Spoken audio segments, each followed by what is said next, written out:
शांति बाजार पे विरोधी दल का नेता मानिक सरकार, उपनेता बादल चौधरी, विधायक सुदन दास और इन वामपंथी नेताओं और कार्यकर्ताओं पर हमला होने के बाद साब्रुम में विरोध प्रदर्शन किया गया है। 13 मई सुबह के 11 बजे साब्रुम बाजार पे CPIM साब्रुम उपखंड कमेटी के बुलाने पे रास्ते के दो तरफ खड़े होकर नेता और पार्टी के कार्यकर्ताओं ने विरोध प्रदर्शन किया है। इसी दिन साब्रुम उपखंड इलाके से पार्टी के कर्मी और समर्थक साब्रुम उपखंड के ऑफिस पे एकत्रित होते हैं। वहां से साब्रुम बाजार में आकर सामाजिक दूरियां बनाए रखते हुए कार्यक्रम का आयोजन किया होता। विरोधी कार्यकर्ताओं का मांग है कि हमला करने वाले बीजेपी समाजद्रोहियों को गिरफ्तार किया जाए। इस कार्यक्रम में शामिल थे राज्य समिति के सदस्य दीपक चौधरी, विप्लव सनेल, CPIM साब्रुम अनुमंडल सचिवालय के सदस्य चित्तरंजन बसाक, भुवन देवनाथ, जादव देव बर्मा, गौतम भौमिक, मनोरंजन नाथ, आखियो मो। 10ই মে শান্তির বাজারে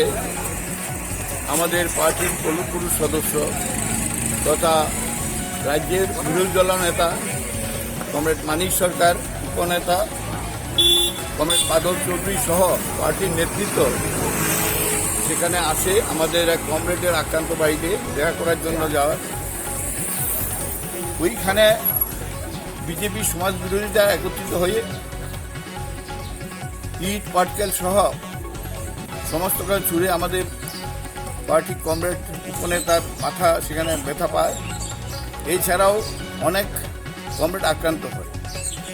আমরা এটা দেখছি যে পুলিশের সামনেই এটা ঘটনাগুলি ঘটেছে। আমরা এই সামগ্রিক ঘটনার নিন্দা আমরা পার্টির তরফ থেকে আমরা করছি।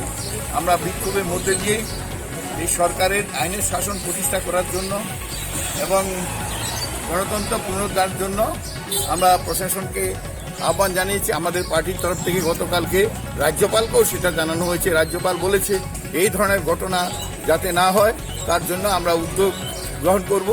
কিন্তু প্র্যাকটিক্যালি এখন আমাদের এই ঘটনা যদি গ্রেপ্তার না করা হয়, যারা দোষী তাদের যদি গ্রেপ্তার করে শাস্তিমূলক ব্যবস্থা না করা হয় তাহলে আগামী দিনে আমরা আরও বৃহত্তর আন্দোলনে আমরা যাব। এই কথাগুলো বলে